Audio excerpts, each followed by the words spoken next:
વડોદરાનો એક કાળો દિવસ હતો અને કાળો દિવસ એવો હતો કે જે બાળકો આંખમાં એક સ્વપ્ન લઈને પ્રવાસમાં નીકળ્યા હતા. એવું સ્વપ્ન હતું કે આપણે જગત જોવું છે, જગતને માણવું છે. આ બાળકોને ખબર નહોતું કે આ તેમનું આખરી સ્વપ્ન હશે. વડોદરામાં હરણીકાંડ થાય છે અને હરણીકાંડ એવી એક ગોજારો દિવસ હતો વડોદરા શહેર માટે, ગુજરાત માટે. આ ગુજરાતનો કાળો દિવસ હતો.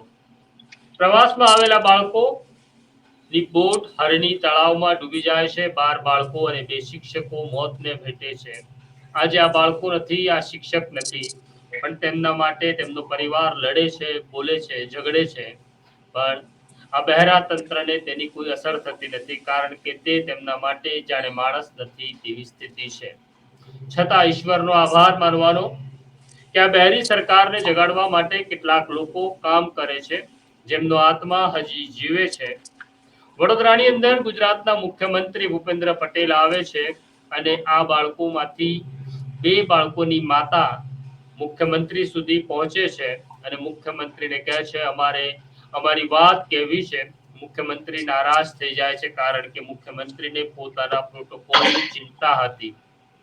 આ સ્ત્રીઓને કોણ અહીંયા લાવ્યું એવો મુખ્યમંત્રીના મનમાં પ્રશ્ન થાય છે. એટલે મુખ્યમંત્રી આ સ્ત્રીઓની લાગણી, વ્યથા અને દુઃખ સમજવાને બદલે તેમની માટે શરમજનક નિવેદન કરે છે કે તમે કોઈ સ્પેશિયલ એજન્ડા સાથે આવ્યા છો. આની ચર્ચા ખૂબ ચાલી છે. પોતાને મૃદુ કહેતા મુખ્યમંત્રી કઈ રીતના આ ભાષામાં વાત કરી શકે. પરંતુ વાત હવે બીજી કરવી છે કે આ બાળકોને ન્યાય મળે અને આ બાળકોને મોત આપનાર લોકોને સજા મળે. તેના માટે વડોદરાની 2 વ્યક્તિઓ લડી રહી છે, ઝઘડી રહી છે. જેમાંના એક વ્યક્તિ છે બહુ જાણીતા વકીલ છે, હિતેશ ગુપ્તા, અને વડોદરાના કોર્પોરેટર છે આશીષ જોશી. હજી તેમનામાં રહેલો પેલો માણસ જીવે છે. એમની આંખોમાં આંસુ આવી જાય છે આ વાત કરતા. આજે એ જ વિષય ઉપર વાત કરવી છે. બંને મહાનુભાવો છે. આ બંને મહાનુભાવોનું નવજીવન ન્યૂઝમાં સ્વાગત છે. આપણે વાત કરીશું વડોદરાના હરણીકાંડની, અને અમે એટલા માટે બોલીએ છીએ કારણ કે અમારે પણ આ બાળકો માટે બોલવું એ અમારી ફરજ છે. અમારો આત્મા પણ અમને એવું કહે છે કે ન્યાય મળવો જોઈએ, પણ ન્યાય મેળવવામાં આટલો વિલંબ થઈ રહ્યો છે. તો આપણે ચર્ચામાં જોડાઈએ વકીલ હિતેશ ગુપ્તા અને ભાજપના કોર્પોરેટર આશીષ જોશી સાથે. તો સ્વાગત છે બંને મહેમાનોનું નવજીવન ન્યૂઝની અંદર. તો આપણે વાતની શરૂઆત કરીએ. હિતેશભાઈ, તમારું ખૂબ ખૂબ સ્વાગત છે. તમે વ્યસ્ત છો અત્યારે, તમે દિલ્હી છો, જેની અમને ખબર છે.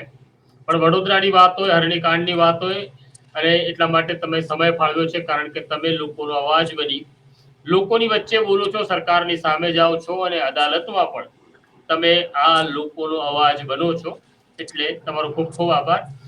વાત કરવી છે વાઘોડિયા રોડના કોર્પોરેટર આશીષ જોશીની, જેઓ ખરા અર્થમાં જનપ્રતિનિધિ સાબિત થયા છે. કારણ કે હરણી કાંડમાં જે બાળકો ડૂબ્યા, મોટા ભાગના બાળકો તેમના વિસ્તારના હતા. અને જે શાળા આ પ્રવાસનું આયોજન કરે છે એ શાળા પણ આશીષ જોશીના મત વિસ્તારમાંથી આવે છે.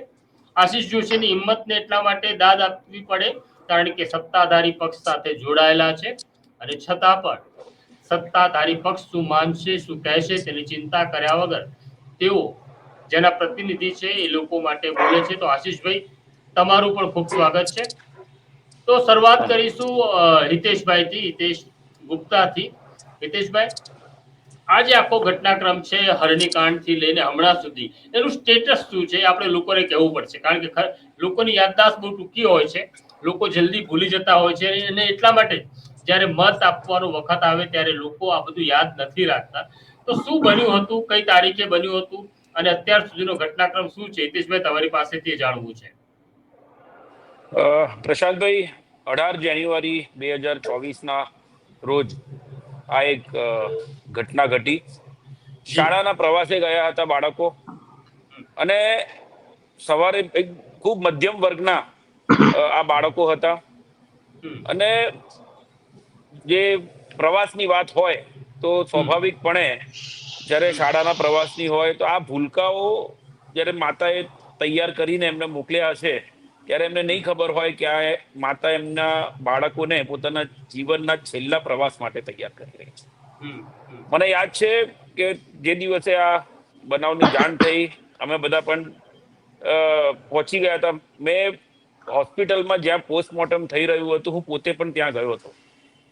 મેં આ બાળકોની લાશો જોઈ છે. મેં જે શિક્ષિકાઓ બે ગુજરી ગયા એમની લાશો જોઈ છે અને ખૂબ જ હૃદયદ્રાવક આંખોમાં પાણી સાથે એ લાશો જ્યારે જોઈ ત્યારે જાણે આપણા જ બાળકો છે એ પ્રકારે આ બાળકોની જ્યારે લાશ જોઈ હતી ત્યાંથી જ મન બનાવી લીધેલું હતું કે આની પાછળ જે કોઈ જવાબદાર હશે એના માટે લડીશું અને જે કંઈ કરી શકીશું એ કરવું જ છે એવું એક પોતાની જાતને એક વચન આપ્યું. અને આટલા ગરીબ પરિવારથી આવેલા જ્યારે આ બાળકો હતા ત્યારે મને એક આશા હતી સરકારથી, કારણ કે મને યાદ છે 18મી જાન્યુઆરી 2024ના રોજ જ્યારે આ બનાવ બન્યો ત્યારે મુખ્યમંત્રી શ્રી પોતે પણ અને ગૃહમંત્રી શ્રી પોતે એ બંને જણા ગાંધીનગરથી વડોદરા દોડી આવ્યા હતા. હોસ્પિટલમાં બહુ જ દુઃખદ વાત એ છે કે આ જે વાલીઓ હતા જે પોતાના બાળકોની લાશો એમને જોઈતી હતી એમને લાશો નથી સોંપવામાં આવી કારણ કે હોસ્પિટલ પર મુખ્યમંત્રી શ્રી અને ગૃહમંત્રી શ્રી આવવાના છે. આશરે 2-2.5 કલાક સુધી આ લાશો ત્યાં જ રાખવામાં આવી હતી કારણ કે એમનો એક પ્રોટોકોલ એમનો કાફલો આવી રહ્યો હતો એ આવી જાય અને પછી જ બાળકોની લાશો સોંપવામાં આવે. અને પછી મુખ્યમંત્રી શ્રી અને ગૃહમંત્રી શ્રીએ એક પ્રેસને સંબોધન કર્યું અને મીડિયામાં એક વચન આપ્યું જેને હું વારંવાર એમના રાજવચન તરીકે હું એને માનું છું.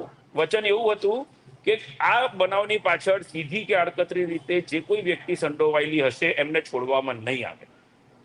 આ વચનથી આ આશ્વાસનથી તમામ વડોદરાવાસીઓ મા બાપને અમને બધાને એવું લાગ્યું હતું કે સરકાર એટલીસ્ટ આ બનાવને ગંભીરતાથી લેશે. આ 12 બાળકોના મૃત્યુ થયા હતા, 2 શિક્ષિકાઓ ગઈ હતી એટલે દેશનું ભવિષ્ય ઘડનાર શિક્ષિકાઓના મૃત્યુ થાય છે. દેશનું ભવિષ્ય ગણાતા 12 માસૂમ બાળકો અને સવાલ ફક્ત એક જ જે વારંવાર મનમાં ઉઠતો હતો તે દિવસે બી અને આજે પણ આ બાળકોનો શું વાંક? આ બાળકો તો એમના જીવનની સારી પળ ગુજારવા માટે સ્કૂલના પ્રવાસે ગયા હતા. પ્રશાંતભાઈ, આપણે પણ જ્યારે સ્કૂલના પ્રવાસમાં બાળપણમાં ગયા હોય ત્યારે એ બાળપણના પ્રવાસના ક્ષણો ક્યારે બી ભૂલતા નથી. ખરી વાત છે. 750 રૂપિયાની વ્યવસ્થા આ વાલીઓએ કઈ રીતે કરી હશે ને સાહેબ, એ મેં આ લોકોના જ્યારે ઘર જોયા ને ત્યારે મને ખબર પડી કે આ 750ની વ્યવસ્થા પણ આ લોકોને કરવા માટે સ્કૂલના પ્રવાસની ફીસ બી એ લોકો સહેલાઈથી નતા ભરી શક્યા. અને પછી જ્યારે તબક્કાવાર અમે આ કેસની અંદર હજુ આગળ વધ્યા 19મી જાન્યુઆરીએ જ બીજા જ દિવસે નામદાર ગુજરાત હાઈકોર્ટે આ સંજ્ઞાન લીધું એક સુમોટો પિટિશન તરીકે. બીજા જ દિવસે સુમોટો પિટિશન દાખલ થાય છે અને નોટિસ ઇસ્યુ કરવામાં આવે છે વડોદરા મહાનગર સેવા સદનથી લઈને સરકારને તમામને કે આ બનાવ બાબતના જે સમાચાર પ્રકાશિત થયા હતા ન્યૂઝપેપર્સમાં એને આધાર બનાવીને આખી આ સંજ્ઞાન લીધું નામદાર ગુજરાત હાઈકોર્ટે અને ચીફ જસ્ટિસ સાહેબની ખંડપીઠમાં આની સુનાવણી તબક્કાવાર ચાલુ થઈ. અમે પણ આ તમામ જે કેસ પેપર્સ હતા એ પણ મેળવવાના શરૂ કર્યા. કોર્પોરેશનના બધા કાગળો મેળવવાના શરૂ કર્યા. 18મી જાન્યુઆરીના રોજ જ રાત્રિના એક FIR કરવામાં આવી, જે FIR વડોદરા મહાનગર સેવા સદનના કાર્યપાલક ઇજનેર કે જે પોતે પણ આ જે તળાવ હતો જે તળાવનું વિકાસના માટે 2015-16માં PPP યોજનાના ધોરણે આ તળાવનો વિકાસ કરવામાં આવેલો હતો અને એનો સુપરવિઝનની જે જવાબદારી છે એ કાર્યપાલક ઇજનેર વડોદરા મહાનગર સેવા સદનના રાજેશભાઈ હતા, એમના માથે હતી. એમને તબક્કાવાર વિઝિટ કરીને સુપરવિઝન કરવાનું આ બધું એમની જવાબદારીમાં હતું ને એ પોતે ફરિયાદી બન્યા અને એક FIR હરણી પોલીસ સ્ટેશન ખાતે થઈ. એટલે સરકાર પક્ષે ફરિયાદ થઈ. સરકાર પક્ષે ફરિયાદ કરવામાં આવી અને એ ફરિયાદમાં આશરે 20 જણ સામે ચાર્જશીટ થાય છે અને 20 જણા વારાફરતી નામદાર સેશન્સ કોર્ટ અને હાઈકોર્ટમાંથી એમને જામીન મળી જાય છે. એટલે આજે જેટલા વ્યક્તિઓની સામે FIR થઈ હતી એ તમામે તમામ જામીન ઉપર છે. બીજી બાજુ 18 જાન્યુઆરી 24 રોજ જ્યારે મુખ્યમંત્રી અને ગૃહમંત્રી શ્રી આવ્યા, તે જ દિવસે એમને વડોદરાના કલેક્ટરને આ તમામ બાબતે વિગતવારનો અહેવાલ રજૂ કરવા માટે પણ જણાવાયું હતું. એટલે આશરે 15-20 દિવસ પછી જ્યારે નવા કલેક્ટર આવે છે, જે દિવસે જે કલેક્ટર હતા એમની બદલી થઈ જાય છે, અને પછી જે 1 અઠવાડિયામાં રિપોર્ટ તૈયાર કરવાનો કીધું હતું, 1 અઠવાડિયામાં તો નહોતું થઈ શક્યું, પણ ત્યાર પછી જ્યારે બી એ રિપોર્ટ સબમિટ થયો, નવાઈની વાત એ છે સાહેબ કે કોઈ પણ સરકારી અધિકારી કે આ કેસની અંદર કોઈ પણ કોર્પોરેશનના કોઈ વ્યક્તિની કોઈ જવાબદારી હોય એ પ્રકારનો કોઈ અહેવાલ એમાં નહોતો. એટલે મોટા માછલાઓ જે હતા, એ મોટા અધિકારીઓ જે ખરેખર જેમના નામ સામે આવવા જોઈતા હતા, એ ના આવ્યા. એટલે પોલીસ ઇન્વેસ્ટિગેશન હોય, બિલકુલ પોલીસ ઇન્વેસ્ટિગેશનમાં અને કલેક્ટરના રિપોર્ટમાં બંનેમાંથી કોઈમાં પણ આ કેસની અંદર જે ભ્રષ્ટાચાર થયો છે, આ પ્રોજેક્ટના નામ પર જે વડોદરા મહાનગર સેવા સદનમાં 2015, 16 અને 17ના અરસામાં જે સ્કેમ થયું હતું, આ હરણી લેક ઝોનનું એક એકચ્યુઅલી બહુ જ મોટું કૌભાંડ હતું આ પીપીપી યોજનાના નામ પર. આ તમામ બાબત દસ્તાવેજોથી પ્રસ્થાપિત થાય તેમ હતી, તેમ છતાં પણ સરકારે આ બાબતે કશું કર્યું નહીં. અને ત્યાર પછી જુલાઈ 2024માં નામદાર ગુજરાત હાઈકોર્ટમાં જ્યારે સુનાવણી થઈ, ત્યારે નામદાર ગુજરાત હાઈકોર્ટે આ તમામ દસ્તાવેજો ધ્યાને લઈને નામજોગ ઓર્ડર કર્યો કે ડોક્ટર વિનોદ રાવ જે તે વખતે આ પ્રોજેક્ટ માટે જે એમને એક્ઝિક્યુશન કર્યું હતું, જે કરાર કરેલો હતો, એ કરાર 21 જુલાઈ 2017ના રોજ આ કરાર થયો હતો. પીપીપી પ્રોજેક્ટના નામ પર કોટિયા પ્રોજેક્ટ્સને આ કોન્ટ્રાક્ટ આપવામાં આવ્યો. હવે જુલાઈ 2017માં આ કોન્ટ્રાક્ટ આપવા માટે જે પ્રકારે નિયમોને નેવે મૂકવામાં આવ્યા, એ તમામ બાબતો ગુજરાત હાઈકોર્ટે ધ્યાનમાં લીધી અને સિવિલ સર્વિસીસ રૂલ્સ પ્રમાણે એક્શન લેવા માટેનો આદેશ કર્યો કે ડિપાર્ટમેન્ટલ ઇન્કવાયરી ડોક્ટર વિનોદ રાવની સામે કરવામાં આવે. એની સામે ડોક્ટર વિનોદ રાવ સુપ્રીમમાં બી ગયા, એમને જોઈતી હતી એ પ્રમાણેની કોઈ એમને રાહત મળી નહીં. અને પછી સરકારે જે ડિપાર્ટમેન્ટલ ઇન્કવાયરી કરવાની હતી, અમને એવું લાગતું હતું કે સરકાર વ્યવસ્થિત ઇન્કવાયરી કરશે, પુરાવા માટે આ વાલીઓને બી બોલાવશે, અમને પણ બોલાવશે, પણ આજ દિન સુધી આ વાલીઓ કે અમને કોઈને પણ શું પુરાવા છે અને અમારી શું વાત છે, કોઈના નિવેદનો લેવા માટે ક્યારે પણ સરકારે બોલાયા નથી. અને ત્યાર પછી ખૂબ જ વધુ દુઃખની વાત એ થઈ કે ગવર્મેન્ટને આદેશ કર્યો છે, ગુજરાત હાઈકોર્ટની ખંડપીઠ આદેશ કરી રહી છે, ચીફ જસ્ટિસ ઓફ ગુજરાતે આદેશ કર્યો કે સિવિલ સર્વિસીસ રૂલ્સ પ્રમાણે એક્શન લેવામાં આવે, આમાં ભ્રષ્ટાચાર થયો છે. તેમ છતાં પણ વિનોદ રાવને આજ દિન સુધી સસ્પેન્ડ નહીં કર્યું અને ઉપરથી સાહેબ સરકારે એમને પ્રમોશન આપ્યું. એટલે ગુજરાત હાઈકોર્ટે ટીકા કરી છે, તેમ છતાં પણ સરકારની આંખ નથી ખુલી રહી અને સરકાર એની સામે જાણે આ વાલીઓને તમાચો મારી રહ્યા હોય એ પ્રમાણે પ્રમોશન આપે છે. એટલે જે સરકારનો વાયદો હતો ક્યાંક ને ક્યાંક મારે એવું ચોક્કસ માનવું છે કે જે મુખ્યમંત્રી ને ગૃહમંત્રીએ 18 જાન્યુઆરી 2024ના રોજ જે વાયદો કરેલો કે કોઈને પણ છોડવામાં નહીં આવે, એ સદંતર વચન જે છે એ નિભાવવામાં સરકાર ખોટી પડી છે. અને એટલા માટે જ રજૂઆત કરવા માટે વારંવાર લેખિતમાં અમે ફરિયાદ આપી છે સાહેબ.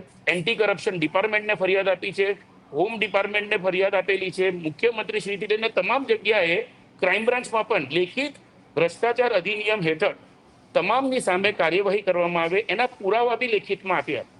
પ્રશાંતભાઈ, આ એક એવી મેટર છે કે જો એની અંદર ભ્રષ્ટાચાર અધિનિયમ હેઠળ તપાસ કરવામાં આવે તો આનો જે ઠરાવ જે પાસ થયો હતો વડોદરા મહાનગર સેવા સદનના સામાન્ય સભામાં, એ થયો હતો સપ્ટેમ્બર 2016ના રોજ. 12મી સપ્ટેમ્બર 2016ના રોજ સામાન્ય સભામાં ઠરાવ પાસ થાય છે અને એ ઠરાવમાં 69 કોર્પોરેટરો સર્વાનુમતે 3 લાખ રૂપિયાના દરે કોટિયા પ્રોજેક્ટને આ પ્રોજેક્ટ આપવામાં આવે. વાર્ષિક 3 લાખ રૂપિયામાં આટલી મોટી જગ્યા કોઈ એક પ્રોજેક્ટ માટે આપી દેવામાં આવી અને 30 વર્ષ માટે 3 લાખ રૂપિયાની જ રકમ, કોઈ પણ પ્રકારના વધારા વગર આવો સર્વાનુમતે ઠરાવ થાય છે.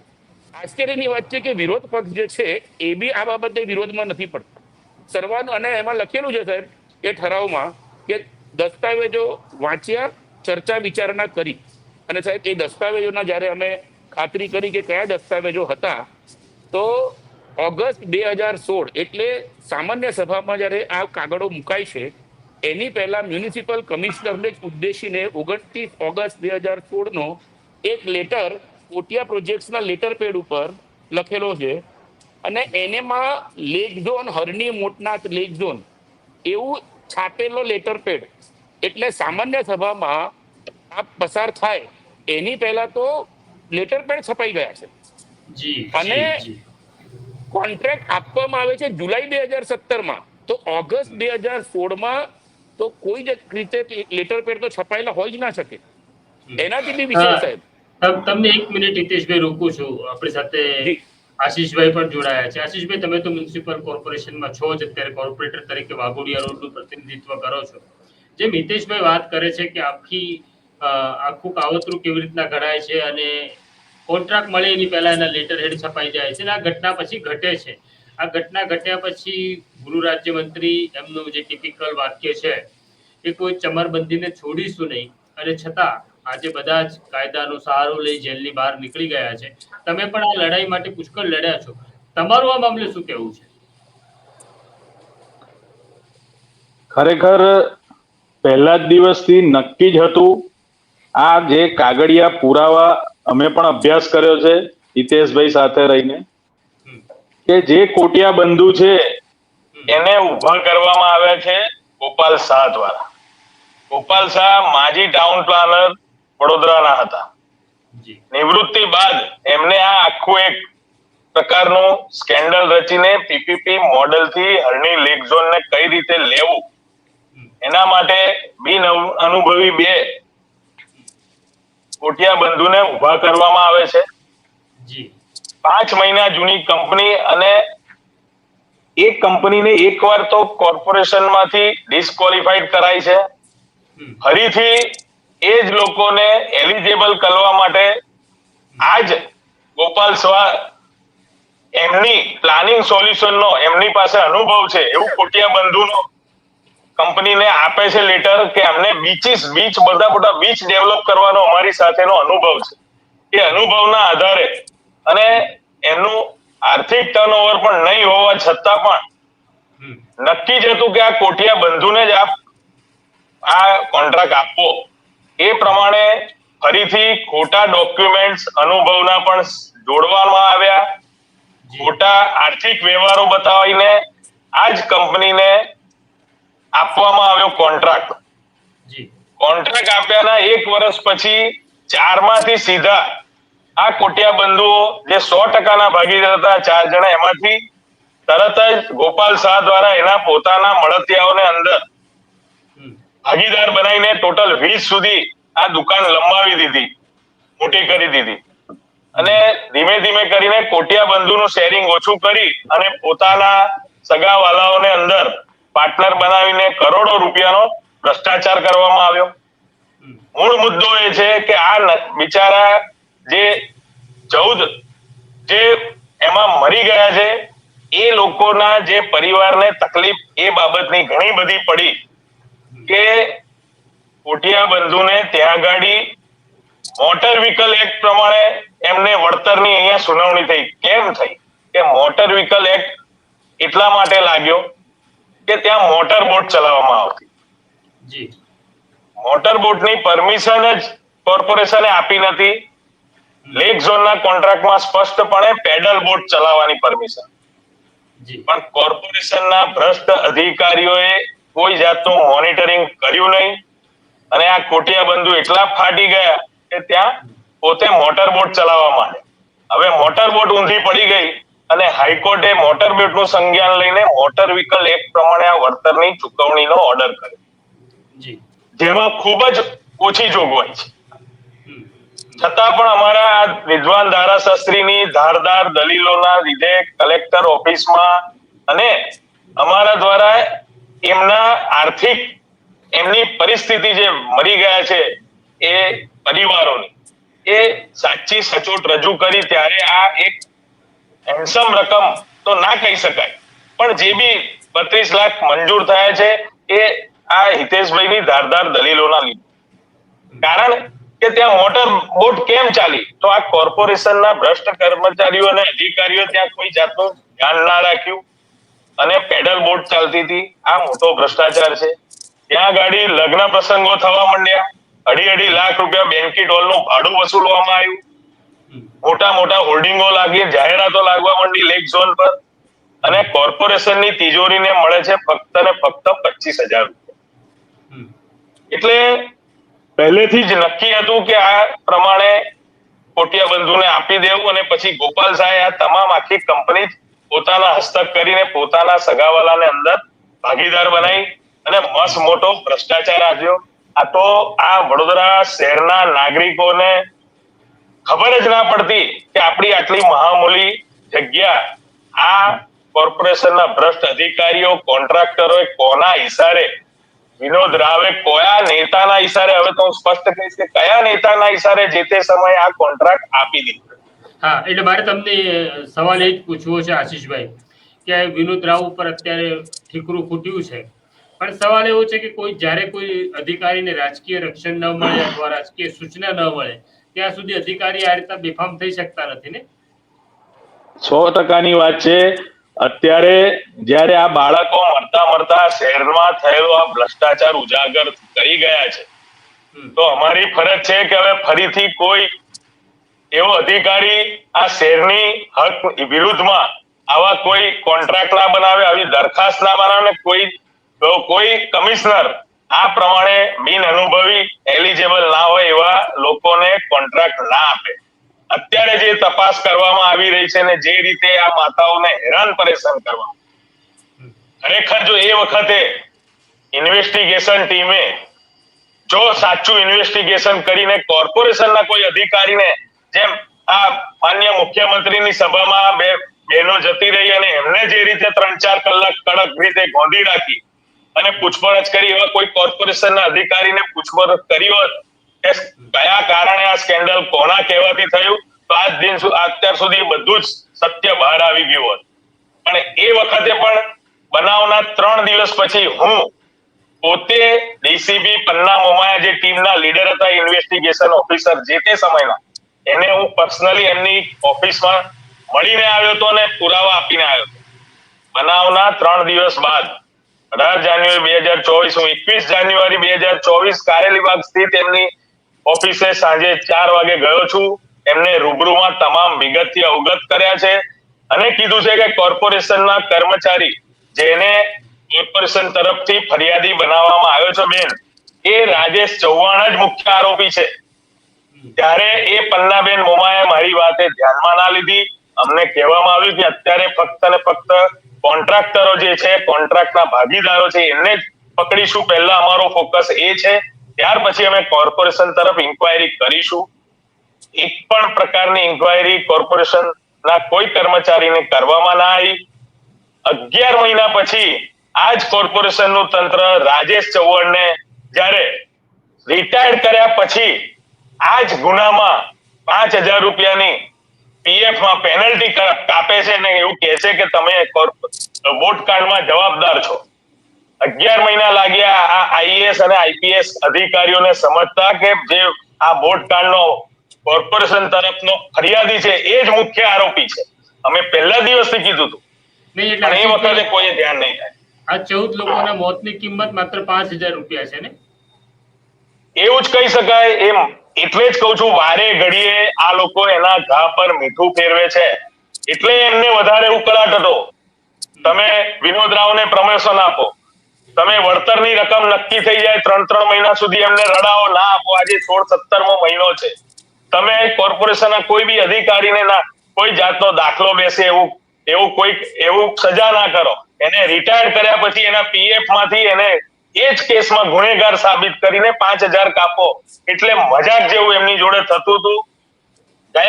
આજ હું અત્યારે જે બાહોશ અમારા વડોદરાના ક્રાઇમ બ્રાન્ચના અધિકારીઓને આ લીના પાટીલ મેડમ જે અત્યારે ઇન્વેસ્ટિગેશનમાં લાગ્યા છે, એમને કહીશ કે તમે યાદ કરો 1 ફેબ્રુઆરીએ રાત્રે 10 વાગે જ્યારે મુખ્યમંત્રી આયા હતા, આજથી 3 મહિના પહેલા, ત્યારે આજ લીના પાટીલ મેડમે સર્કિટ હાઉસમાં બોલાવીને એમને ધમકાઈને ભગાડી દીધા. તમામ વોટકાંડ પીડિતો એ વખતે બી ગયા હતા, એ વખતે પણ એમને ભગાડી દેવામાં આવ્યા. હાલમાં જ પાછલા મહિને બિહાર દિવસ નો જે કાર્યક્રમ હતો ત્યારે મુખ્યમંત્રી આયા, ત્યારે તમામ વોટકાંડ પીડિતોની ઘેરે એમને હાઉસ એરેસ્ટ કરવામાં આવે, ત્યારે આટલા બધા સમયથી તમે એમની વાતને દબાવો, ત્યારે એમને એવો કોઈક રસ્તો શોધ્યો અને એ મુખ્યમંત્રીને, માનનીય મુખ્યમંત્રીશ્રીને ફક્ત રજૂઆત કરવા બે માતાઓ ગઈ છે એને તો સાંભળો અને એમને કશું નથી કીધું. સાહેબ, અમે 1.5 વર્ષથી ધક્કા ખાઈએ છીએ, અમને કોઈ મળવા નથી દેતું. આ શબ્દ છે. મુખ્યમંત્રી એવું કહે છે કે મને મળવા કોઈ આવ્યું નથી અને મને મળવા જે આવે ને તો હું મળું છું અને તમે સ્પેશિયલ એજન્ડા સાથે આવ્યા છો. આ સવાલ મારા બંને લોકોને છે, હિતેશ ગુપ્તાને પણ છે ને તમને પણ છે. ખોટી વાત છે. મેં પ્રશાંતભાઈ આ બાબતે લેટર લખીને પણ અમે ફરિયાદ મોકલેલી છે કે આ કેસની અંદર ભ્રષ્ટાચાર અધિનિયમ હેઠળ અમે હોમ મિનિસ્ટરને લેટર લખેલા છે, અમારી પાસે પુરાવા છે એના. અને કેટલી વાર આ પરિવાર ગાંધીનગર ગયા છે પણ ના હોમ મિનિસ્ટર મળે ના ચીફ મિનિસ્ટર મળે, તો આ પરિવાર જાય તો જાય ક્યાં ગાડી? અને એમને અહીંયાથી ત્યાં જવું બી, ગાંધીનગર જવું બી એમની માટે સહેલું નહીં હોતું, તેમ છતાં પણ એમને બધા પ્રયાસો કર્યા છે. બહુ ગરીબ માણસો છે ને, બિલકુલ બહુ જ ગરીબ છે આ બધા. એમાંથી સાહેબ 2 કે 3 જણ તો એવા છે ડેલી વેજર્સ છે, રોજે રોજનું કમાઈને ખાનારા છે. આટલા મધ્યમ વર્ગના લોકો, અને એમાં કયો ગુનો થઈ ગયો આજે ઇન્વેસ્ટિગેશન એ કરવા માંગી રહ્યા છે કે આ 2 જણને આ જગ્યાએ સિક્યુરિટી બ્રીચ કરીને પહોંચે, પણ એમને એવું શું ખોટું કરી દીધું? નાગરિકો છે, તમે એમને વચન આપેલું, તો તમે જયારે વચન આપેલું હતું ને સંવેદનશીલ સરકાર છે, તમે એવું કહો છો તો એમને સાંભળો તો ખરા. અને સાહેબ, જે ફરિયાદ આપી હતી ભ્રષ્ટાચાર અધિનિયમની પુરાવા સાથે નહીં સાહેબ, આ એક ડોક્યુમેન્ટ તો એવું છે કે ઓક્ટોબર 2015 કોટિયા પ્રોજેક્ટની ભાગીદારી પેઢી બને છે 5 ઓક્ટોબર 2015 રોજ સાહેબ. અને કોર્પોરેશનના રેકોર્ડ ઉપર જે ઇવેલ્યુએશન રિપોર્ટ આ પ્રોજેક્ટ કોટિયાને આપવા માટેનો જે રિપોર્ટ હતો, એની અંદર કોટિયા પ્રોજેક્ટના 12, 13, 14 અને 14-15 ઇન્કમ ટેક્સ રિટર્ન, એવા 3 વર્ષના રિટર્ન્સ છે, એવો ઇવેલ્યુએશન રિપોર્ટમાં 1.5 કરોડ ને 1.25 કરોડના એમના આઈટીઆર છે. આવો રિપોર્ટ સાહેબ કોર્પોરેશનના અધિકારીઓએ ઇવેલ્યુએશન રિપોર્ટ, જેનો જન્મ જ નથી થયો સાહેબ, ઓક્ટોબર 15 જેનો જન્મ થયો છે, તો પાછલા 3 વખતનું આઈટીઆર આવે કેવી રીતે? સ્પષ્ટપણે એન્ટી કરપ્શન એક્ટ હેઠળ ગુનો બનતો હતો. અમે ફરિયાદ આપી, ગૃહમંત્રીને પણ ફરિયાદ આપી, અને તેમ છતાં પણ સાહેબ એક્શન તો લેતા નથી. કયો નેતા તે વખતે ઇન્વોલ્વ હતો? મારું તો સ્પષ્ટ માનવું છે સાહેબ, તપાસ કરો તો 69 કોર્પોરેટરો બધા જ એકમાં ભેગા થાય છે આ ષડયંત્રમાં. કારણ કે મારો સવાલ બંનેને છે, ફરી વખત હું પૂછું છું કે વિનોદ રાવ કોઈ અધિકારી, કારણ કે આપણે જે સિસ્ટમ આપણી છે એમાં જનપ્રતિનિધિ બહુ મહત્વનો હોય છે, ચૂંટાયેલો બિલકુલ પ્રતિનિધિ. તો આ સ્થિતિની અંદર વિનોદ રાવને કોણ પોલિટિકલ શેલ્ટર આપી રહ્યું હતું અથવા કામ કરાવી રહ્યું હતું? સાહેબ, કોઈ પણ ગુનામાં જયારે પોલીસ ઇન્વેસ્ટિગેશન કરે છે ને, તો સાદા ઇવન કોઈ બુટલેગરને પણ પકડે છે દારૂના કેસમાં પણ, તો પહેલા એ આરોપીને પકડે જે આરોપી સામે દેખાઈ રહ્યો છે, અને પછી એના નિવેદનથી બીજો કયો આરોપી સંડોવાયેલો છે એ ખબર પડશે. એનું ઇન્ટરોગેશન ક્લિયર કટ સહી જે છે એ સહી દેખાઈ રહી છે વિનોદ રાવની, કે જેમને પ્રોજેક્ટ પર સાઇન કરી છે. અને વિનોદ રાવનું ઇન્ટરોગેશન કરવામાં આવે અને કયો પ્રેમ ઉભર્યો હતો, કોના કહેવાથી આ કોટિયા પ્રોજેક્ટ્સને તમે પ્રોજેક્ટ આપ્યો અને આર્થિક ફાયદો કરાવડાવ્યો. તમે સરકારનું આર્થિક નુકસાન કર્યું છે અને સામે કોટિયા પ્રોજેક્ટ નામની પેઢીને તમે આર્થિક ફાયદો કરાવવાનું આખું આ ષડયંત્ર હતું. તો એ વિનોદ રાવનું જો પ્રોપર ઇન્ટરોગેશન કરવામાં આવે તો કયો મોટો નેતા, કયા મોટા ગજનો નેતા આમાં સંડોવાયેલા છે એ પણ ક્લિયર થઈ જશે. કારણ કે સાહેબ, આ મને આજે પણ ઇન્ટરનેટ ઉપર આ લેક ઝોનના જે ઓપનિંગ થયા, એ ઓપનિંગ વખતે વડોદરા શહેરના MP, MLA, બધા ગુરુઓ, ધર્મગુરુઓ, એ તમામ ઉદઘાટનમાં ગયેલા છે આ પ્રોજેક્ટનું જયારે ઉદઘાટન થયું ત્યારે. તો કંઈક ને કંઈક સાહેબ પીઠબળ છે, રાજકીય પીઠબળ, અને આમાં સીધી સંડોવણી સાહેબ મારા પ્રમાણે ગોપાલ શાહ અને વિનોદ રાવ, આ 2 જણનું સાહેબ જો ઇન્ટરોગેશન કરવામાં આવે તો બીજા કયા ખરેખર MP, MLA કોઈની સંડોવણી હતી કે નહીં, એ તમામ બાબત સાહેબ ક્લિયર થઈ જાય. આશીષભાઈ, તમે તો પાર્ટીમાં છો, એટલે ભારતીય જનતા પાર્ટીનો હિસ્સો છો, એની ટિકિટ ઉપર ચૂંટણી લડાયો છો, તમને કોણ લાગે છે આની પાછળ કોણ હોઈ શકે? જે તે વખતે આ બનાવ બન્યો ત્યારથી હું કોર્પોરેટર છું. વિનોદ રાવના સમયમાં હું ભારતીય જનતા પાર્ટીનો બોર્ડનો પ્રમુખ હતો, એટલે સિસ્ટમમાં નહોતો. પણ જે પ્રમાણેની આ ઘટનાક્રમ છે ને જ્યારથી આ હરણી બોટકાંડ થયું છે, હું એટલું જ ચોક્કસ માનીશ કે આમાં ગોપાલ શાહનું ઇન્ટ્રોગેશન પણ ખૂબ જરૂરી છે, કારણ કે પોતે ટાઉન પ્લાનર રહી ચૂકેલા છે અને એને પહેલેથી જ ખબર હતી કે કઈ રીતે કોર્પોરેશનમાંથી આ સિસ્ટમથી ભ્રષ્ટાચાર થાય. પીપીપી મોડલથી આ વડોદરા શહેરમાં જનમહેલ આપી દીધો, અતાપી આપી દીધું, અરણી લેક ઝોન આપી દીધું. આ રીતે કેટલીય ગરીબોને આવાસ બનાવવાના નામે કેટલી મહામૂલી જમીનો પણ પીપીપી મોડલથી આપી દીધી છે. એટલે ગોપાલ શાહ આમાં માસ્ટર માઇન્ડ છે. ખરેખર ગોપાલ શાહનું ઇન્ટરોગેશન થાય તો જે તે સમયના કયા રાજકીય માથાઓ હતા જેણે આ વડોદરા શહેરની લાગણી છોડી, વડોદરાના નાગરિકોની લાગણી ના કરી અને અધિકારીઓ અને કોન્ટ્રાક્ટરના ગજવા ભર્યા છે, એ જાહેર થાય. પોલીસ એ દિશામાં તપાસ કરે કે કયા લોકોએ આ વડોદરા શહેરને વેચ્યું છે. સામાન્ય રીતે આશીષભાઈ એવું થાય છે કે જે લોકો સત્તાધારી પક્ષમાં હોય છે એ લોકો સત્તાને સવાલ નથી પૂછતા, અને સત્તાને સવાલ પૂછવાનું કામ તો મોટે ભાગે વિરોધ પક્ષ કરે છે. પણ આ કિસ્સામાં તો એવું છે કે આ કામ જે અપાયું એમાં મિલકે લૂંટો બાટકે ખાઓ જેવી વડોદરાની સ્થિતિ રહી છે. વિરોધ પક્ષ પણ સામેલ હોય એવું લાગે છે. પણ તમે તો અત્યારે સિટિંગ કોર્પોરેટર છો અને તમે બોલો છો, તમે પૂછો છો, તમે લોકોની વાત કરો છો, તો તમારી ઉપર કોઈ પ્રેશર નથી આવતું? હું એવું પહેલા ચોક્કસ કહીશ કે 2 સાંસદોથી બનેલી આ પાર્ટી છે. પંડિત દીનદયાળ અને શ્યામા પ્રસાદ મુખર્જીના પંચનિષ્ઠામાં માનનારી અમારી આ પાર્ટી છે. અને આ પાર્ટીને 2 સાંસદોથી અત્યારે પાર્લામેન્ટથી લઈને પંચાયત સુધી આપણું રાજ છે, તો પ્રજાએ મોટી કરી છે. આ પ્રજાની પાર્ટી ખરેખર છે અને પ્રજા માટે બોલવું એ પાર્ટી વિરુદ્ધનું કૃત્ય નથી. હું કાયમ એવું કહેતો આવ્યો છું કે હું કોઈ મારા પાર્ટીના હોદ્દેદાર પર આરોપ નથી મૂકી રહ્યો. હું આ સિસ્ટમને, આ અધિકારીઓ જે મોટો પગાર લઈને વડોદરા શહેરના નાગરિકોને સુખાકારી માટે નહીં વિચારીને પોતાના માનીતા કોન્ટ્રાક્ટર માટે વિચારીને જે ભૂલો કરો છે એ સિસ્ટમ વિરુદ્ધ હું બોલું છું. એ અધિકારીની જવાબદારી છે મસ્ત મોટો પગાર લઈને જે પણ કોઈ યોજનાઓ લાવે છે એ યોજના વડોદરા શહેરની જનતાની સુખાકારી માટે હોય. વડોદરા શહેરની તિજોરીમાં આવક કઈ રીતે વધે એ પ્રમાણેની હોય, નહીં કે પોતાના ગજવા ભરવાના કે કોન્ટ્રાક્ટરોને ખુશ કરવાના. આ પ્રમાણની કોઈ પણ પ્રકારની ખોટી દરખાસ્તો ન લાવવી જોઈએ. એ અધિકારીઓની જવાબદારી છે કે કોન્ટ્રાક્ટર જોડે મળીને બંધ બેસતા નિયમો બનાવીને જ્યારે આ કોન્ટ્રાક્ટો આપવામાં આવે છે એ સિસ્ટમની વિરુદ્ધ હું બોલું છું. કદાચ કોઈને એવું લાગતું હોય કે આને પાર્ટી વિરુદ્ધ કહેવાય, આ પાર્ટી વિરુદ્ધ નથી. જે અગાઉના અધિકારીઓએ ભૂલ કરી છે, જેનો આ ભોગ બાળકો બન્યા છે, એ ફરી ન થવી જોઈએ, એના માટેની મારી આ લડાઈ છે. પણ મને એક એવી જાણકારી મળી, મેં વડોદરામાં ઘણા બધા લોકો સાથે વાત કરી કે આ જે શાળા છે, જે શાળાના બાળકો હતા, જે તમારા જ વિસ્તારની શાળા છે, આ શાળાને તમારા જ કોઈ મોટા નેતા એટલે કે ધારાસભ્ય એને પ્રોટેક્શન પૂરું પાડી રહ્યા છે ને એના કારણે શાળા સામે કોઈ પગલાં લેવામાં નથી આવતા.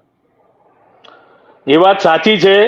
મારાથી મોટા લેવલનો હોદ્દાનો માણસ હોય, કદાચ મારો પનો ત્યાં ટૂંકો પડતો હોય, પણ મેં એ બાબતની જાણ પણ તમામ પ્રકારની જાણ મુખ્યમંત્રીશ્રીને લેટરથી કરી છે, વડોદરાના કમિશનરને કરી છે અને 20/3/2025 પણ છેલ્લો લેટર રિમાઇન્ડર લખ્યો છે. વોટ્સઅપ ચેટ મુખ્યમંત્રી જોઈ લે. મેં જે મુખ્યમંત્રીને વોટ્સઅપ પર મેસેજો કર્યા છે, તમામ લેક ઝોનને લગતા કર્યા છે, હરણી લેક ઝોન અને જે શાળા છે, શાળા સંચાલકો છે, જેણે આ વડોદરાનું આ શાળાનું કોર્પોરેશનનું ગ્રાઉન્ડ યુઝ કર્યું છે, એ ગ્રાઉન્ડ પણ 40 વર્ષથી કોર્પોરેશને એની લાગત વસૂલી નથી ને મફતમાં આ શાળા ગ્રાઉન્ડ વાપરતી હતી. એ બાબતના પત્ર પણ, રિમાઇન્ડર પત્ર, વર્ષની અંદર 4 પત્રો લખ્યા છે, પણ છતાં પણ કોઈ જાતનું આમાં કાર્યવાહી આજ દિન સુધી નથી થઈ. કારણ કે આપ જે કહો છો એ વાત સત્ય છે કે પ્રોટેક્ટ કરે છે અને એ નામ પણ મેં આપેલા છે, પણ એક ને એક દિવસ સત્યનો વિજય થશે. ચોક્કસ હું કહીશ કે જે ખોટું છે એ ખોટું જ રહેવાનું છે. ભલે પાર્ટીનો કોઈ વ્યક્તિ હોય એને એ શાળાને મદદ કરતો હોય, શાળા સંચાલકોને મદદ કરતો હોય, પણ પુરાવા પૂરેપૂરા છે. આજે નહીં ને કાલે શાળા પર બી એક્શન લેવાશે. અમને ન્યાય પર ભરોસો છે. અમારા વિદ્વાન ધારાશાસ્ત્રી હિતેશભાઈ બધી જ પુરાવાઓ એવી રીતે મૂકશે કે ક્યાં એ વખતે ન્યાયની અદાલતમાંથી કોઈ ગુનેગાર બચવાનો નથી. મારો હવે જે સવાલ છે બંનેને છે કે વડોદરામાં મુખ્યમંત્રી આવે છે અને આ બે સ્ત્રીઓ પહોંચે છે. હવે આ સ્ત્રીઓને કે આ બાળકોને ન્યાય નથી મળ્યો, મુખ્યમંત્રીને એની ચિંતા નથી, પણ એમના પ્રોટોકોલનો ભંગ થયો છે એની બહુ ચિંતા છે. અને મુખ્યમંત્રીની જે ચિંતા છે તે બહુ સ્વાભાવિક છે કે હવે આ જે પોલીસ તંત્ર છે વડોદરાનું હોય કે બીજે ગમે ત્યાંનું હોય, એ સતત સરકારની સાથે રહેવાનો પ્રયત્ન કરે છે. આત્માથી વિચારવાનું હવે લગભગ પોલીસે છોડી દીધું છે. અને એક એવી જાણકારી છે કે આ બંને જે સ્ત્રીઓ આવી હતી, કેવી રીતના આવી હતી, કોણે મોકલી હતી, કેસરી સાડી કોણે આપી હતી, કેવી રીતના એમને એન્ટ્રી કરાવવામાં આવી, તો એવી વાત છે કે એના પાછળ હિતેશ ગુપ્તા અને આશીષ જોશીએ જ આ સ્ત્રીઓને ત્યાં જવાનું કહ્યું હતું. એમાં કેટલું તથ્ય છે?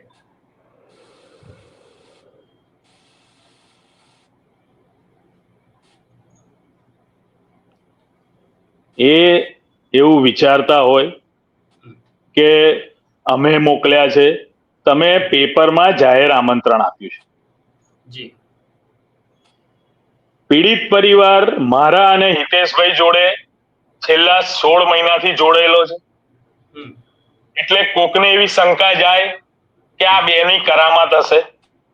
અમે એમના સુખ દુઃખના ભાગીદાર બન્યા છે. જાન્યુઆરી મહિનામાં ઉત્તરાયણ પછી બનેલો આ બનાવ, એના પછીની પહેલી હોળી હોય, ધૂળેટી હોય, રક્ષાબંધન હોય, નવરાત્રી હોય, દિવાળી હોય, ઈદ હોય, તમામ અમે આ પરિવારના સાથે સુખ દુઃખમાં વિતાવી છે. અમે એ લોકો જ્યારે રડતા હતા, રાખડી બાંધવા માટે ભાઈ જેનો હોય એની બેન રડતી હોય કે મારો ભાઈ ક્યાં ગયો છે, બેન ભાઈ માટે રડે, ભાઈ બેન માટે રડે, એ બધા દુઃખ સુખમાં અમે જોડાયેલા છે. હવે કોઈ એવું કહેતું હોય કે અમે મોકલ્યા છે, અમે એમને સપોર્ટ કર્યો છે, અમે તો છેલ્લા 16 મહિનાથી સપોર્ટ કરીએ છીએ. અમે આજના સપોર્ટમાં નથી. હવે તમને તમારા સિક્યુરિટી લેબ્સનો જે તમારી ભૂલ છે એને કોકના પર ઢોળવાનું તમારે ગમે તે રીતે તમે યેન કેન પ્રકારે કાઢવા માંગતા હોય તો અમે તમારા માધ્યમથી આજે જાહેરમાં કહીએ છીએ કે અમે તો 16 મહિનાથી એમની સાથે છે ભાઈ. એમના તમામ તહેવારો, એમનું દુઃખ જોયું છે.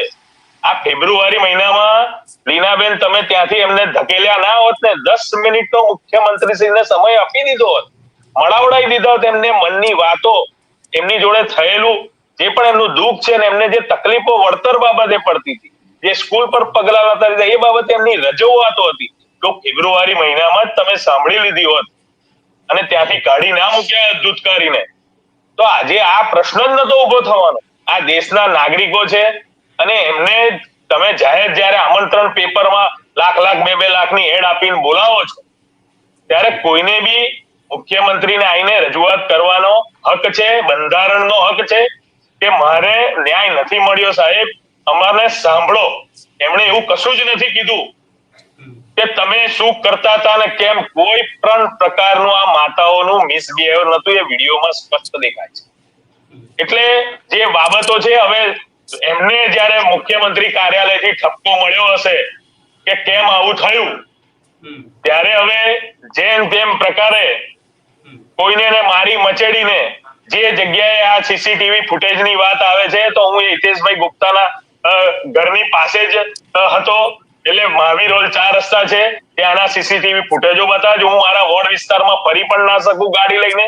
મહાવીર હોલ 4 રસ્તા પર જે મહાવીર હોલ છે એમાં સવારમાં 9 વાગે એક કાર્યકર્તાના ત્યાં બેસણું હતું, સવારમાં 9 વાગે. એટલે હું ત્યાં સાંજના રાતના સફાઈની વિઝિટ કરવા ગયો હતો. સવારમાં એ 9 વાગે બેસણું એટેન્ડ કરીને મુખ્યમંત્રીના કાર્યક્રમમાં ગયો હતો. એટલે હું મારા સેવાકીય કાર્યમાં હતો, એના પણ સીસીટીવી ફૂટેજો બતાવવાના અને ખોટા પુરાવાઓ બતાવવા માટે ગમે તેમ કરીને દોષનો ટોપલો કોઈની પર ઢોળીને પોતે નોકરી કરી છે. સિક્યુરિટી લેબ્સ નથી થયું અને મુખ્યમંત્રી કાર્યાલયમાંથી ઠપકો મળ્યો હશે એટલે આ પ્રકારની અત્યારે એક્ટિવિટી શરૂ થઈ છે. જી જી હિતેશ ગુપ્તા, હું તમને સવાલ પૂછીશ. મેં તમારા ફેસબુક ઉપર પણ જોયું અને તમે એવું કહ્યું કે અમે આ સ્ત્રીઓ સાથે છીએ, આ માતાઓ સાથે છીએ, અને જો પ્રોટોકોલનો ભંગ થયો હોય અને મુખ્યમંત્રીનું દિલ દુભાયું હોય તો નૈતિક જવાબદારી હું સ્વીકારું છું. અમે જ કહ્યું હતું કે જાઓ, તમારો અવાજ મુખ્યમંત્રી પાસે રજૂ કરો.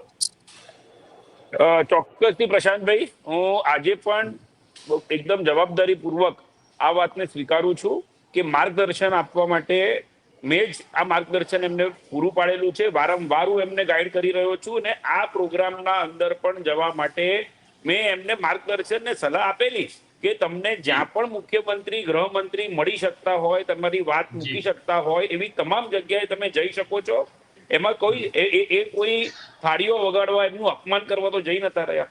જે એમની પાસે જે જવાની વાત હતી એ વાત હતી ખાલી આટલી જ કે સાહેબ તમે અમને વચન આપેલું, અમે આ સરકારની ઉપર વિશ્વાસ મૂકેલો છે. 30 વર્ષથી આ જ સરકાર વડોદરામાં સતત ચૂંટાઈને આવી રહી છે. કોર્પોરેશન, આ જ કોર્પોરેશન 30 વર્ષથી બોર્ડ બેસી રહ્યું છે એક જ સરકારનું. તો આજે તમે રાજ્યના વડા તરીકે અગર આવ્યા તો પ્રજા તમારી સમક્ષ પોતાની વાત જો મૂકવા માંગે છે અને તમે એટલા ઊંચા પદ ઉપર બેસેલા છો કે પ્રજાજન તમારી પાસે નથી પહોંચી શકતી, એમનો અવાજ તમારી પાસે નથી પહોંચી શકતો, એમના લખેલા પત્રો કદાચ તમારા સમક્ષ નથી જઈ રહ્યા. જો આવી બધી પરિસ્થિતિ હોય તો એમાં જે બી જગ્યાએ, જ્યારે સર્કિટ હાઉસ પર જવાની વાત હતી ત્યારે 1 મહિના અગાઉ પણ એક મોટો સામાજિક પ્રસંગ હતો, એમાં પણ મુખ્યમંત્રી શ્રી આવેલા, ત્યાં પણ જવા માટેની મેં જ એમને સલાહ આપેલી. અને આ પ્રોગ્રામમાં પણ જ્યારે જાહેર આમંત્રણ હતું અખબારોમાં અને મને જ્યારે પૂછવામાં આવ્યું તો મેં એવું કહ્યું કે નમ્રતાપૂર્વક તમે ટાઈમ આપશે કે નહીં આપે, મેં એવું કહ્યું હતું કે પોલીસ તમને નહીં મળવા દે આ લોકો. તેમ છતાં પણ તમે તમારી વાત મૂકવા માટે તમને જે કોઈ પ્રયાસો કરજો તો મુખ્યમંત્રી એક વખત જો તમારી વાત સાંભળી લેશે તો 100% એનું સંજ્ઞાન લેશે અને કંઈક રસ્તો કાઢવાનું કરશે. પણ આ પોલીસ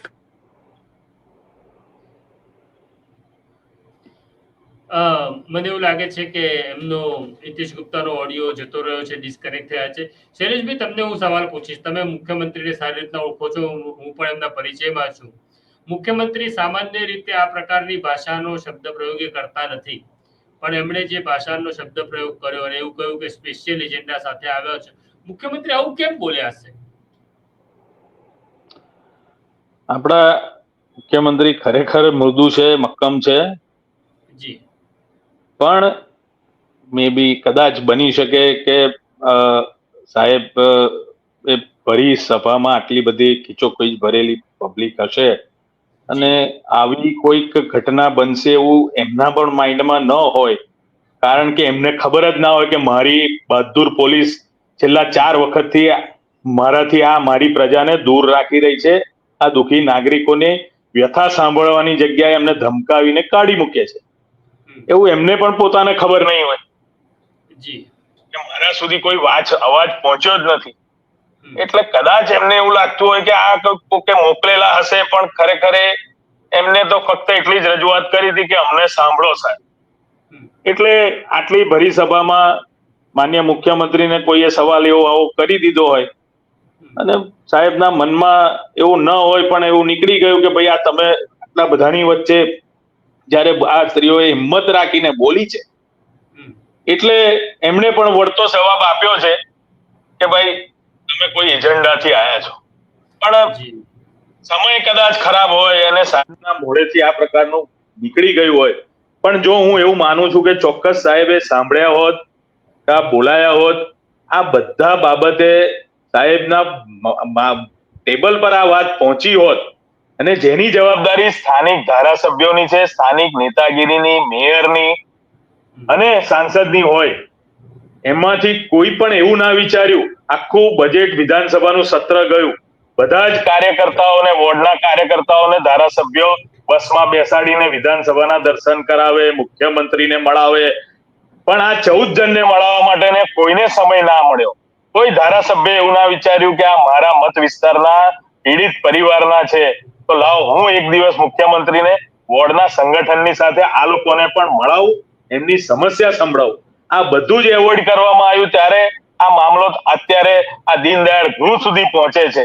અને એ બે સ્ત્રીઓએ, જે પણ માતાઓએ રજૂઆત કરી, કદાચ મુખ્યમંત્રીને એના પર મે બી આટલી બધી ખીચોખીચ ભરેલા હોલમાં ગુસ્સો આવી ગયો હોય, એ સહજ છે, સ્વાભાવિક છે કે આવી ગયો છે. પણ હવે માન્ય મુખ્યમંત્રીજીને હું કહીશ કે આ ફરીથી આ જે પીડિત પરિવાર છે એ લોકોના શું ઘા છે એને કઈ રીતે મલમ લગાવી શકાય એના પર કાર્યવાહી થવી જોઈએ મુખ્યમંત્રી કાર્યાલયથી, નહીં કે એમના ઘા પર મીઠા ભભરાવવાની કાર્યવાહી થાય, કોઈને પ્રમોશન આપવાની કાર્યવાહી થાય, કોઈને ફક્ત 5,000 રૂપિયાનો દંડ કરાય. આવું બધું ના હોય. એમને ઠોસ પગલા લેવાની જરૂર છે અને તાકીદે એમને વળતર મળે, ખાસ વળતર એમને મળે એવી મારી ખરેખર વિનંતી છે કે આ પરિવારો બહુ દુઃખી છે, બિચારા લાચાર છે, એમનું સાંભળનાર કોઈ નથી અને એવું થાય કે જાણે આ તો બાળકો ગુમાવીને એમને ગુનો કર્યો. પોલીસ એમને ઉઠાઈ જાય, પેલી સરલા તો કે મારો બાળક 5 વાગ્યા સુધી ભૂખ્યો છે, એને મોબાઈલ પર વાત ના કરવા દે, એનો મોબાઈલ લઈ લે. આ કયા પ્રકારની માનવતા બી એ બેવ બહેનોને હું કહીશ, પન્નાબેન મુમાયા અને લીનાબેન પાટીલ, તમે પણ માતા છો પહેલા, અને યાદ રાખો કે તમે જયારે આઈપીએસ કે આઈએસ થયા કે જે પણ થયા ત્યારે તમે એક શપથ લીધી હશે, એ શપથને યાદ કરીને કામ કરો તો ભગવાન પણ રાજી થશે. હું આવીશ હિતેશ ગુપ્તા પાસે કે હાઈકોર્ટે જે વળતર ચૂકવવાનો આદેશ કર્યો હતો અને એ જવાબદારી પણ સરકારને કલેક્ટરને સોંપી હતી કે તબક્કાવાર ફેઝમાં અલગ અલગ વળતર મળવું જોઈએ, એની શું સ્થિતિ છે? 2 હપ્તા અત્યાર સુધી ભરાઈ જવા જોઈતા હતા. 25% હપ્તા સાથે, એટલે 31 માર્ચ થી શરૂ કરીને દર મહિનાની છેલ્લી તારીખે 25%, એટલે માર્ચ અને એપ્રિલ મહિનાના 2 હપ્તા ચૂકી ગયા છે. હજુ સુધી એક બી રૂપિયો ભરાયો નથી. હવે મે અને જૂન સુધીમાં 25% કરીને એમ તમામ પૈસા ભરાઈ જવા જોઈતા હતા. પરંતુ આ પૈસા ખરેખર તો મુખ્યમંત્રી ગુસ્સે પૈસા નથી ભરાયા એ તરફ દાખવવાનો હતો, એની જગ્યાએ ગરીબ માણસો પર ગુસ્સો કાઢી નાખ્યો. બિલકુલ બિલકુલ. કોટિયા પ્રોજેક્ટ્સને હાઈકોર્ટે આદેશ કરેલો છે અને પ્રશાંતભાઈ, આમાં એક હજુ બહુ મોટો મુદ્દો છે કે જે પૈસા ચૂકવવાનો આદેશ છે ને, એ તો ફક્ત કોટિયા પ્રોજેક્ટ્સને કરેલો છે. ખરેખર આ જે કૌભાંડ થયું, આ જે બનાવ બન્યો, એમાં સરકારે જે તે વખતે રાજ્ય સરકાર અને કેન્દ્ર સરકારે બનાવના દિવસે 4 લાખ અને 2 લાખ રૂપિયાની ઘોષણા કરીને 6 લાખ રૂપિયા આપી દીધેલા ખાલી. પછી કોર્પોરેશનને શું, આજની તારીખમાં બી અગર સાહેબ કહીએ તો આ તમામ બાબત જે છે એ કોર્પોરેશનની જવાબદારીમાં આવતું હતું. અને સાહેબ કોર્પોરેશન એક બાજુ ગુજરાત હાઈકોર્ટ સમક્ષ રાજ્ય સરકાર એવું કે છે કે ના, આ લોકોને વળતર મળવા પાત્ર છે અને એમને વળતર મળવું જ જોઈએ. આ રાજ્ય સરકારનું હાઈકોર્ટ સમક્ષનું સ્ટેન્ડ. અને આનો જ જયારે પ્રસ્તાવ વડોદરા મહાનગર સેવા સદનના કોર્પોરેશનમાં, જ્યારે આશીષભાઈ બી એની અંદર હતા, તે વખતે પણ આ બાબતે ખૂબ મોટો હોબાળો થયો હતો. જ્યારે દરખાસ્ત આવી કે હરની બોટકાંડના જે પીડિતો છે એમને કોર્પોરેશને 25 લાખ રૂપિયા ચૂકવવા જોઈએ એ વળતર સ્વરૂપે, તો એ વળતરની વાતમાં જે તમામ જે શાસક પક્ષના જે પણ કોર્પોરેટરો હતા, તમામે એ સામે વાંધો લીધો. રાજ્ય સરકાર હાઈકોર્ટમાં એવું કે છે કે વળતર મળવું જોઈએ અને ભાજપના જ કોર્પોરેટરો એવું કે છે કે વળતર ના મળવું જોઈએ.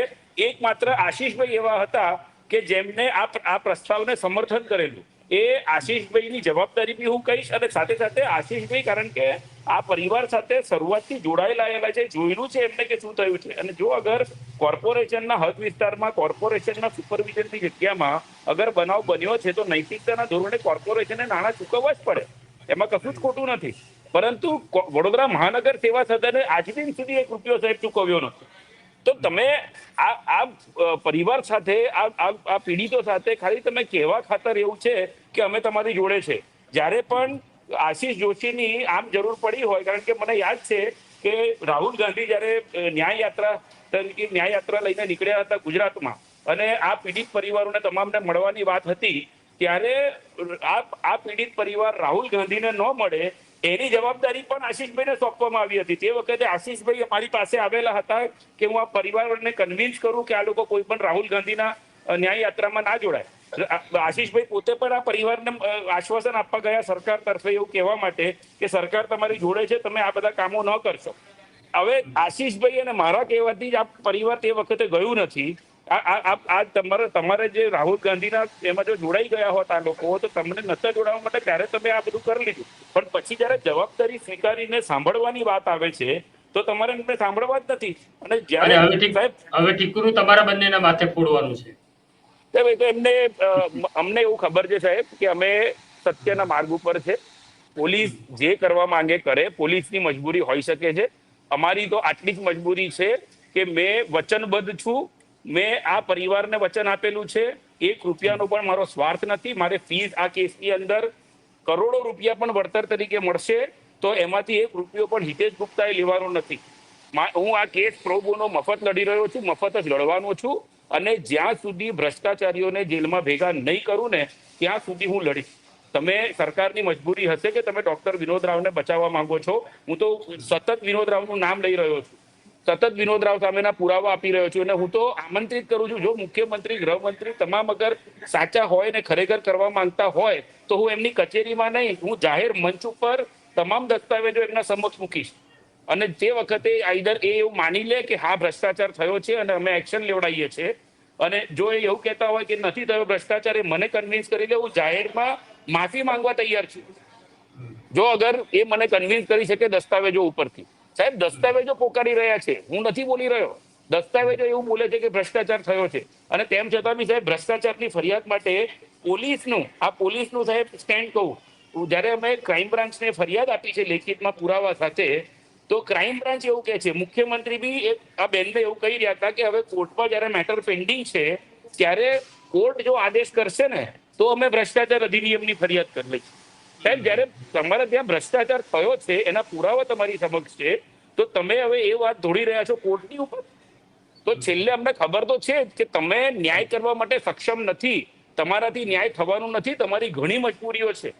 સાહેબ આ ડોક્ટર વિનોદ રાવ માટે જ્યારે પણ સમાચારો પ્રકાશિત થયા છે ને, અને પેપર પર જ્યારે છપાયા છે ડોક્ટર વિનોદ રાવના સમાચારો ને બધું, અને એ જ્યારે સોશિયલ મીડિયા ઉપર સાહેબ મૂકીએ છે ને અમે, તો એના નીચે સાહેબ સતત લોકો લખે છે કે બહુ સોનું લીધું છે, ગોલ્ડમેન છે, ગુજરાતનો ગોલ્ડમેન છે આ.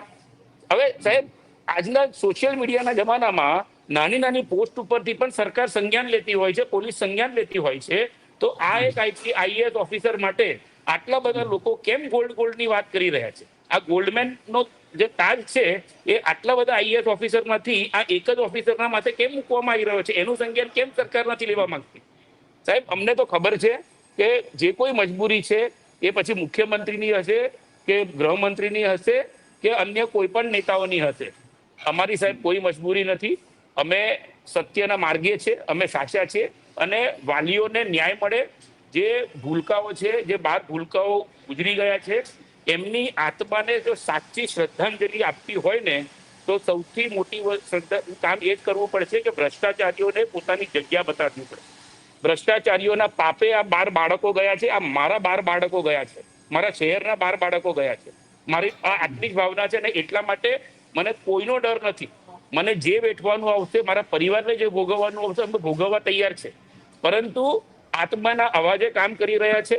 મારી આત્મા મને કહે છે કે મારે આ કરવાનું છે ને હું આ કરીશ. અને જો છેલ્લે આ લોકો અગર એફઆઈઆર નહીં કરે, અગર આ લોકો એક્શન નહીં લે, તો મને ખબર છે કે ગુજરાત હાઈકોર્ટે એક વાર તો કહ્યું જ છે કે એક્શન લો.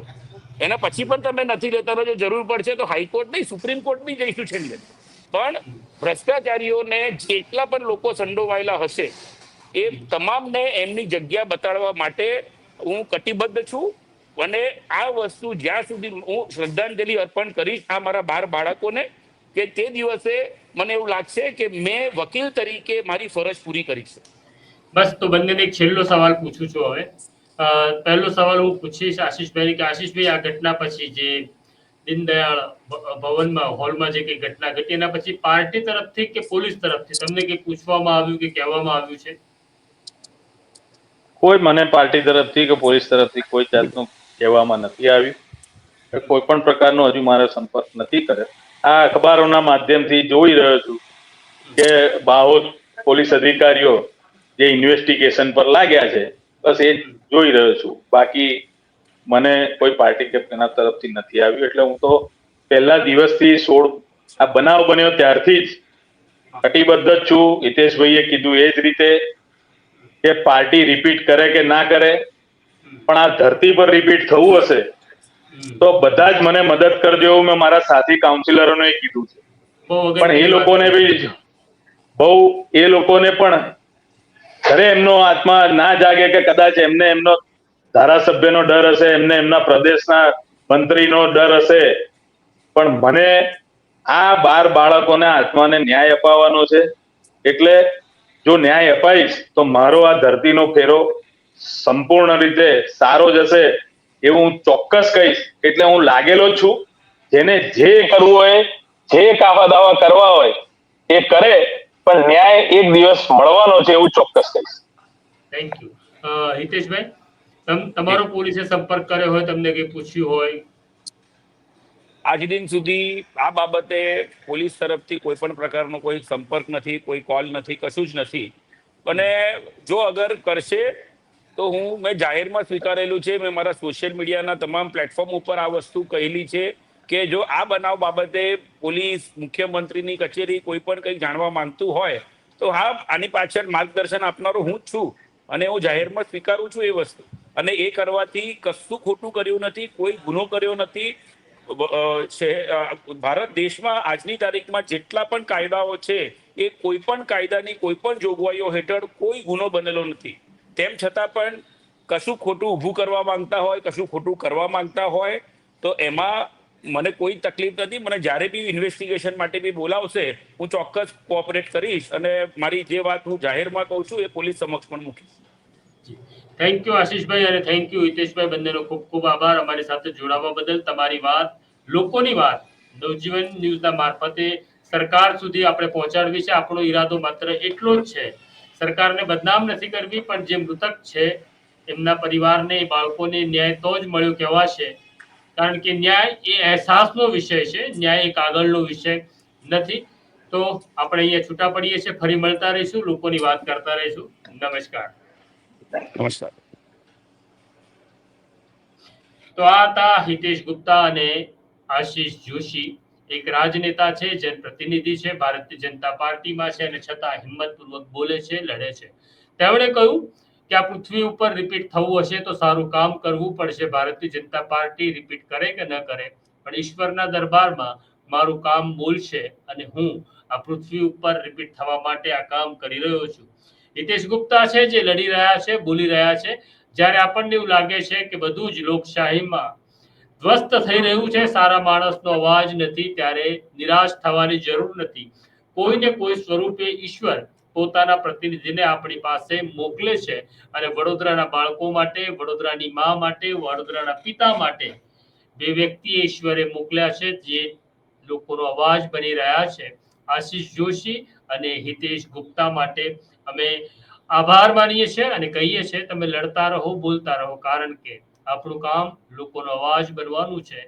આપણે રિપીટ થવાનું છે ઈશ્વરના દરબારમાં, ત્યારે આપણા બધાના જ હિસાબ થશે.